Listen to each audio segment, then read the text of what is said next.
നല്ല ടേസ്റ്റി ആയിട്ടുള്ള അഫ്ഗാനി പനീറാണ് ഉണ്ടാക്കാൻ പോകുന്നത്. നല്ല ടേസ്റ്റ് ആട്ടോ ഈ പനീർ കറിക്ക്. എല്ലാവരും ഒന്ന് ട്രൈ ചെയ്യണേ. അപ്പൊ നമുക്കത് എങ്ങനെയെന്ന് നോക്കാം. ഇതിലേക്ക് നമ്മൾ 200 ഗ്രാം പനീറാണ് കേട്ടോ എടുത്തിരിക്കുന്നത്. ഇത് ബ്ലോക്ക് ആയിട്ട് വാങ്ങിയതാണ്. അതിനെ ഞാനൊരു 9 പീസസ് ആക്കിയിട്ട് കട്ട് ചെയ്തെടുത്തിട്ടുണ്ട്. അപ്പൊ നമുക്കിനി ഇത് എങ്ങനെയെന്ന് നോക്കാം. സ്റ്റൗ കത്തിച്ച് വെജിറ്റബിൾ ഓയിൽ ഒഴിച്ചു കൊടുക്കാം.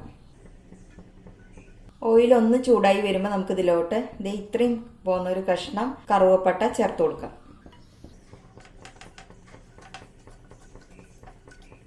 ഒപ്പം തന്നെ ഒരു മീഡിയം സൈസ് സവോള നീളത്തിൽ കട്ട് ചെയ്തത് ചേർത്ത് കൊടുക്കാം.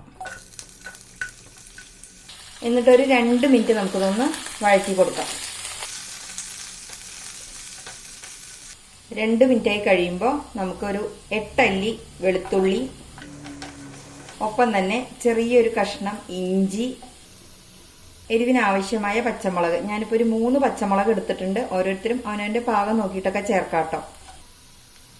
ഇനി ഇതിലേക്ക് ആവശ്യത്തിനുള്ള ഉപ്പ്, കുറച്ച് ഉപ്പ് കൂടെ ചേർത്ത് കൊടുക്കാം. പെട്ടെന്ന് വഴന്ന് കിട്ടുമല്ലോ അതിന് വേണ്ടിയിട്ട്.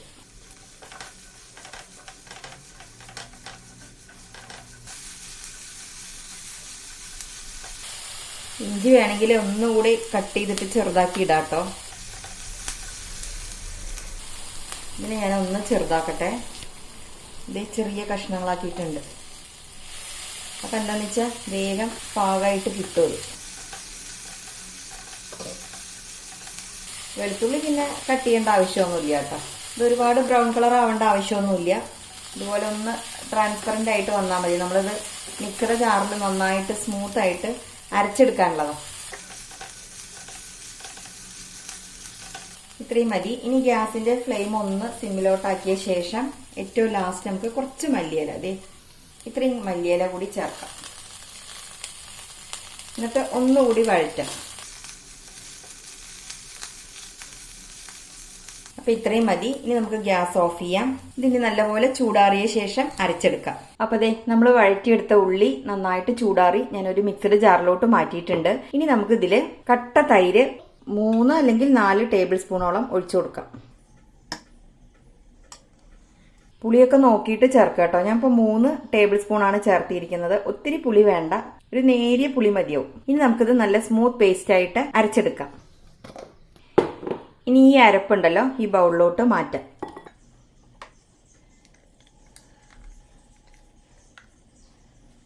ഒരു പൊടിക്ക് വെള്ളം കൂടി ഒഴിച്ചിട്ടുണ്ട് കേട്ടോ, അത് മുഴുവനായിട്ട് കിട്ടാൻ വേണ്ടിയിട്ട്. ഇനി നമുക്കിതിലോട്ട് 1/4 ടീസ്പൂൺ മഞ്ഞൾപ്പൊടി, 1 ടീസ്പൂൺ മുളക് പൊടി, 1/2 ടീസ്പൂൺ മല്ലിപ്പൊടി, 1/2 ടീസ്പൂൺ ജീരകം വറുത്ത് പൊടിച്ചത് കേട്ടോ, ചെറിയ ജീരകം ഉണ്ടല്ലോ, ക്യുമിൻ സീഡ്സ്. ഇനി ഇതെല്ലാം കൂടെ ഒന്ന് മിക്സ് ചെയ്ത് കൊടുക്കാം.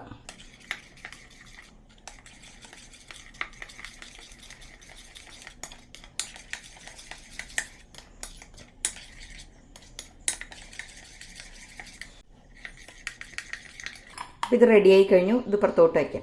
അടുത്തത് നമുക്ക് ഇതുപോലെ ഒരു പ്ലേറ്റിലോട്ട് ഈ കഴുകി വെച്ചിരിക്കുന്ന പനീർ കഷ്ണങ്ങൾ ഇട്ട് കൊടുക്കാം. ഇനി ഇതിലോട്ട് 1/2 ടീസ്പൂൺ കുരുമുളക് പൊടി ഒന്നിങ്ങനെ തൂവി കൊടുക്കാം. ഒപ്പം 1/2 ടീസ്പൂണോളം ഇഞ്ചി വെളുത്തുള്ളി പേസ്റ്റ് കൂടി ചേർത്ത് കൊടുക്കാം. കുറച്ച് മല്ലിയില, വളരെ കുറച്ച് ഉപ്പ് കൂടെ ചേർത്ത് കൊടുക്കാം. ഒരുപാട് വേണ്ട കേട്ടോ, നമ്മൾ കറിയിലൊക്കെ ഇടുമ്പോൾ കൂടി പോകും, അത് കാരണം. ഇനി ഇതിൽ കുറച്ച് ഓയിൽ കൂടി ഒഴിച്ചു കൊടുക്കാം. എന്നതിന് ശേഷം നല്ലപോലെ ഒന്ന് മിക്സ് ചെയ്തെടുക്കാം.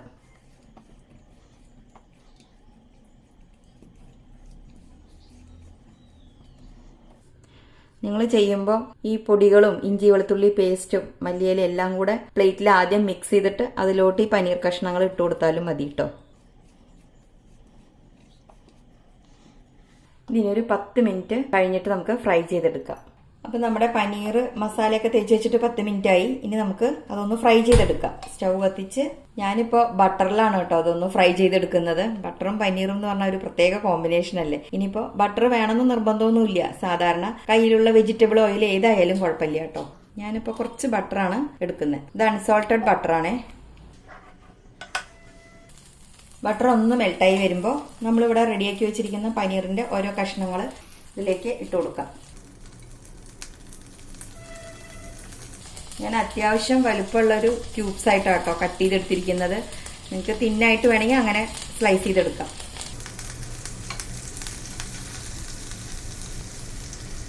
ഇനി നമുക്കിത് ചെറിയ തീയിൽ ഇങ്ങനെ ഫ്രൈ ചെയ്തെടുക്കാം. അപ്പൊ ദേ ഇതൊന്ന് മറിച്ചിട്ട് കൊടുക്കാം. പെട്ടെന്ന് തന്നെ റെഡിയാവും കേട്ടോ. ചെറിയ തീയിൽ ഏകദേശം 1-2 മിനിറ്റ് ഇട്ടാൽ മതി. ഇതേ കണ്ടില്ലേ, ചെറുതായിട്ട് ലൈറ്റ് ബ്രൗൺ കളർ ആയിട്ടുണ്ട്. ഇത്രയും മതി. ഇനി നമുക്കൊന്ന് മറിച്ചിട്ട് കൊടുക്കാം.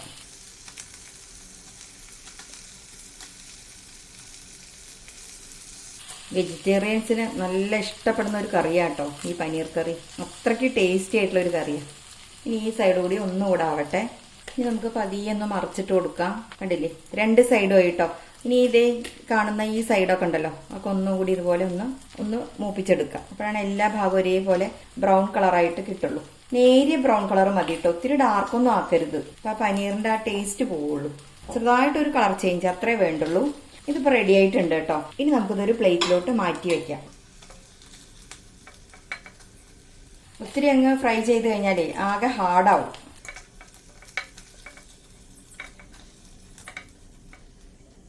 ഇനി നമുക്ക് ഈ ചീനച്ചട്ടി തന്നെ കുറച്ച് ക്യാപ്സിക്കം ഒന്ന് കളർഫുൾ ആയിക്കോട്ടെ എന്ന് കരുതിയിട്ട് എടുത്തു എന്ന് മാത്രം കേട്ടോ. ഇത് തികച്ചും ഓപ്ഷണലാണ്. വേണമെങ്കിൽ കയ്യിലുണ്ടെങ്കിൽ ചേർക്കാമെന്ന് മാത്രം. അപ്പൊ ഞാൻ 2 കളർ ഉള്ളത് കാരണം 2 എടുത്തു.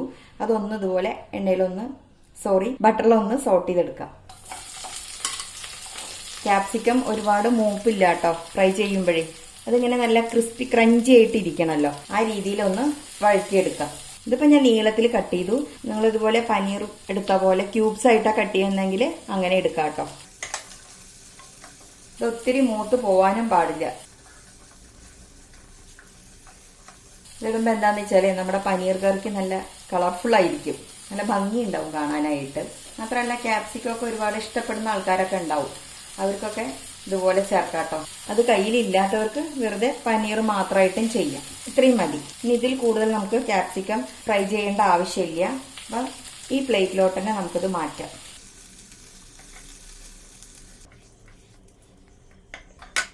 ഈ പാനിലോട്ട് തന്നെ നമുക്ക് കുറച്ച് സൺഫ്ലവർ ഓയിൽ ഒഴിച്ചു കൊടുക്കാം. ഇതിലോട്ട് നമുക്ക് ചേർക്കാനുള്ളത് ഒരു ബേ ലീഫ്, വളരെ ചെറിയൊരു കഷ്ണം കറുവപ്പട്ട, 3 ഏലക്ക, 3 ഗ്രാമ്പു, 5-6 മണി കുരുമുളക്, ഇത്രയും ചേർത്ത് കൊടുക്കാം കേട്ടോ. ആദ്യം നമുക്ക് ബേ ലീഫ് ചേർക്കാം. കറുവപ്പട്ട, ഏലക്ക, ഗ്രാമ്പു, കുരുമുളക്. ഇനി ഒന്നങ്ങ് മൂപ്പിച്ചെടുക്കാം. ചെറിയ തീയിലിട്ടിട്ട് ചെയ്താൽ മതി കേട്ടോ.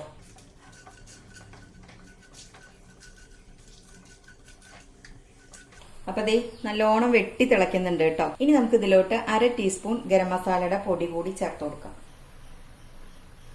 ഏറ്റവും ലാസ്റ്റ് ഒരു നുള്ളു പഞ്ചസാര കേട്ടോ. അതായത് ഇതിന്റെ ആ ടേസ്റ്റ് ഒക്കെ ഒന്ന് ബാലൻസ് ചെയ്യാൻ വേണ്ടിയിട്ട് ആ എരിവും ഉപ്പും പുളിയൊക്കെ ഒത്തിരി കൂടി പോകരുത്. ഇത് ചേർക്കണം കേട്ടോ, അപ്പോഴാണ് ആ ടേസ്റ്റ് കറക്റ്റ് ആയിട്ട് കിട്ടുള്ളൂ. നമുക്കൊന്ന് തിക്കായി തുടങ്ങി. കണ്ടില്ലേ, നമുക്ക് എത്ര കണ്ട് ഗ്രേവി വേണം നോക്കുക. ആ പാകമാവുമ്പോൾ നമുക്കിത് ഓഫ് ചെയ്യാം.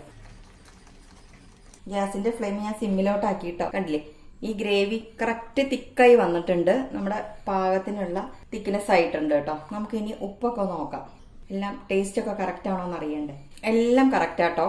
ഞാൻ ചേർത്തിയ പച്ചമുളകിന് ഇത്തിരി എരിവുണ്ട്. അപ്പൊ ഞാൻ 3 എടുത്തത് നിങ്ങൾ എടുക്കുമ്പോൾ 2 എടുത്താൽ മതി കേട്ടോ. അപ്പൊ എരിവ് കറക്റ്റ് ആവും.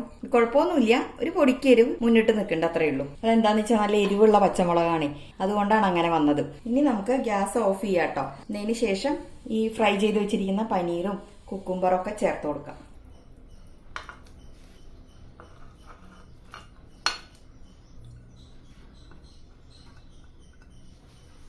ഒപ്പം നമുക്ക് കുറച്ച് മല്ലിയില കൂടി ഇതിന് മുകളിൽ തൂവി കൊടുക്കാം. നോക്കിയേ, നല്ല യമ്മി ആയിട്ടുള്ള പനീർ കറി റെഡി ആയിരിക്കുകയാണ്. അപ്പോൾ എല്ലാവരും ഇത് ട്രൈ ചെയ്ത് നോക്കണം കേട്ടോ. ഒത്തിരി ഇഷ്ടപ്പെടും. ചിലവർക്കുണ്ട് ഈ പനീർ കറിയൊക്കെ അങ്ങനെ റെഡ് കളറിൽ കാണണം, അങ്ങനെയുള്ളതേ കഴിക്കുള്ളൂ എന്നൊക്കെ ചിലര് വാശി പിടിക്കാറുണ്ട്. ഞാൻ ഇങ്ങനെ പലരെയും എനിക്കറിയാം. ഈ വൈറ്റ് കളറിലുള്ള കറി അല്ലെങ്കിൽ ഇതുപോലെ ഗ്രീൻ കളറിലുള്ള കറി എന്നൊക്കെ പറയുമ്പോൾ ചിലർ ഇത് ടേസ്റ്റ് ഉണ്ടാവില്ല എന്നുള്ളൊരു ധാരണയാണ്. അത് വെറും തെറ്റായ ധാരണയാണ് കേട്ടോ. നമ്മൾ ഗ്രീൻ പീസിന്റെ കറി ചെയ്തിട്ടുണ്ട്. അതിങ്ങനെ ഈ ഒരു കളറിലുള്ള കറിയാണ്. അത് എന്തൊരു ടേസ്റ്റുള്ള കറിയാണെന്നോ. എല്ലാവരും അത് ഉണ്ടാക്കിയിട്ടുണ്ട്, ഞാൻ പ്രത്യേകം പറയേണ്ട ആവശ്യമില്ല. അപ്പോൾ അതുപോലെ ഇത് ഭയങ്കര ടേസ്റ്റി ആയിട്ടുള്ള യമ്മി കറിയാണ്. എല്ലാവരും ഉണ്ടാക്കിയിട്ട് ഫീഡ്ബാക്ക് ഒക്കെ പറയണേ. ഇത് നമുക്ക് പൊറോട്ടയുടെ കൂടെയും എല്ലാതരം പലഹാരങ്ങളുടെ കൂടെയും പോകും കേട്ടോ. അപ്പൊ ഇത്രയേ ഉള്ളൂ. വീഡിയോ കണ്ട് ഇഷ്ടമായെങ്കിൽ ഒന്ന് ലൈക്ക് ചെയ്യാനും സബ്സ്ക്രൈബ് ചെയ്യാനും ഷെയർ ചെയ്യാനും ആരും മറക്കരുതേ. ലൈക്കൊക്കെ വളരെ കുറവാണ്, ആരും അങ്ങനെ ലൈക്കൊന്നും ചെയ്യണില്ല കേട്ടോ. ഇഷ്ടമാണെങ്കിൽ ഒന്ന് ലൈക്ക് ചെയ്ത് സപ്പോർട്ട് ചെയ്യണേ. അപ്പൊ നമുക്ക് അടുത്ത വീഡിയോയിൽ കാണാം. അതുവരേക്കും ബായ്.